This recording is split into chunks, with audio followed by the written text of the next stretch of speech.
From Pain to Paradise. As Stanley turns and walks out of the living room, leaving her standing alone and stunned. She can't believe what she's just heard. Is Stanley really going to leave her? Is he really going to abandon their family like that? As the days go by, Audrey is filled with anxiety and uncertainty.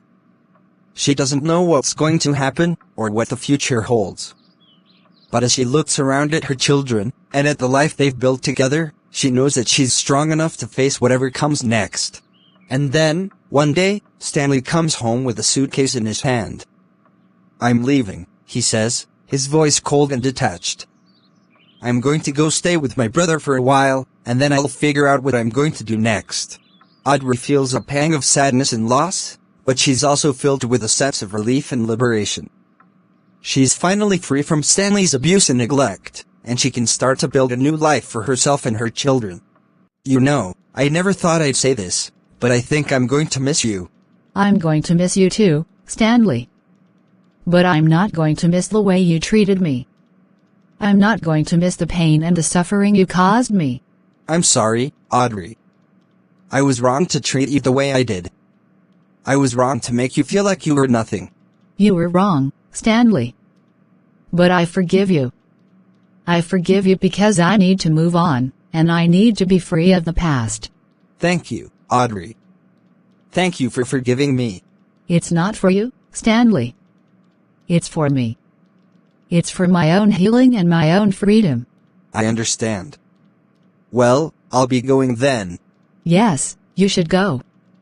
You need to take care of yourself and figure out what you want to do with your life." "I will. I'll take care of myself, and I'll try to be a better person." Audrey calling after him. "Stanley?" "Stanley? "Yes?" Take care of yourself.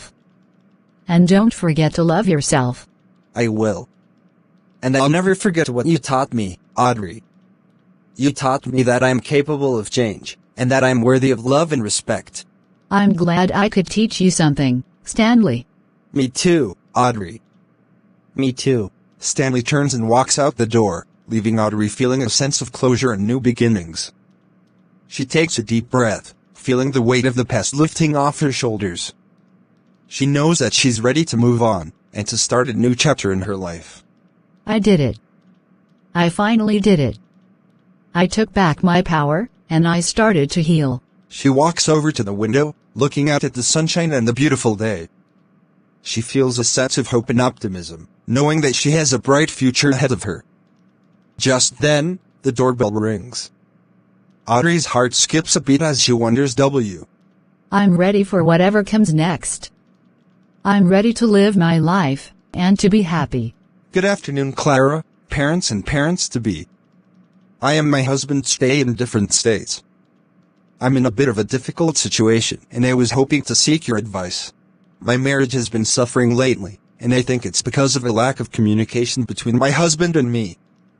Whenever I try to talk to him about something, he responds in a way that makes me feel uncomfortable and defensive. It's like he's not really listening to me, and instead, he's just waiting for his turn to speak. As a result, I've started to feel like I don't want to talk to him about anything. I feel like it's not worth the effort, because I know he's just going to respond in a way that's going to make me feel bad. And that's led to a lot of tension and distance between us. Recently, he's started to complain that I don't call him as much as I used to. He says that I'm not making an effort to stay in touch, and that I'm not interested in our relationship anymore. But the truth is, I am interested in our relationship. I just don't feel like talking to him because of the way he responds to me.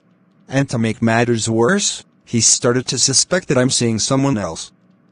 He says that's why I don't call him as much, and that's why I'm not interested in our relationship. But that's not true at all. I'm not seeing anyone else, and I'm committed to our marriage. I don't know what to do, Clara. The end.